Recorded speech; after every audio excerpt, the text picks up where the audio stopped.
Today on the Daily Dose, how NASA sold the moon to a skeptical nation.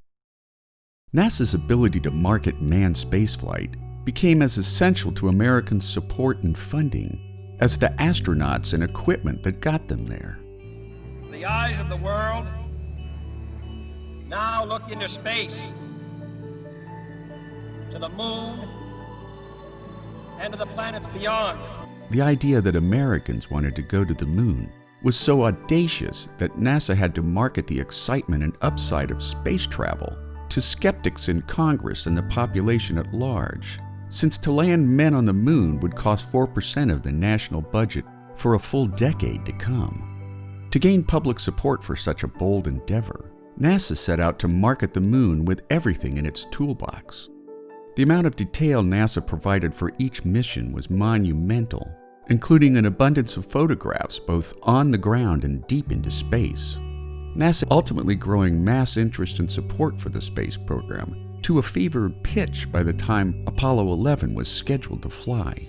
Before the first historic landing on the moon, NASA provided an almost 300-page press kit for journalists, allowing different types of media to pick and choose what they wanted to talk about, be it a focus on the spacecraft itself or biographies of the men tucked inside them.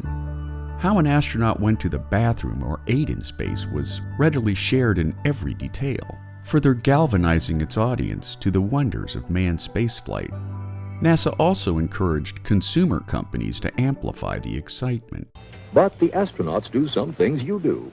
In space, they drank Tang. Tang, chosen for the Gemini astronauts. Have a blast. Have some Tang.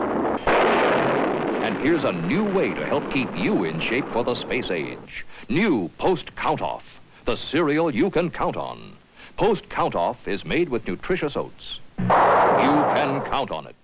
Public opinion surveys from the 1960s showed that most Americans readily approved of putting men on the moon. However, after the high-water moment of Neil Armstrong's first steps on the lunar surface, considered by most to be a victory for human achievement, interest and support began to evaporate rapidly, and when Congress pulled funding for the last 3 planned Apollo spaceflights, Apollo 17 would become the last time men successfully set foot on the moon. And there you have it. NASA sells the moon to a skeptical nation. Today on the Daily Dose. If you like learning something new every day, subscribe to the Daily Dose on YouTube or sign up for emails at dailydosenow.com.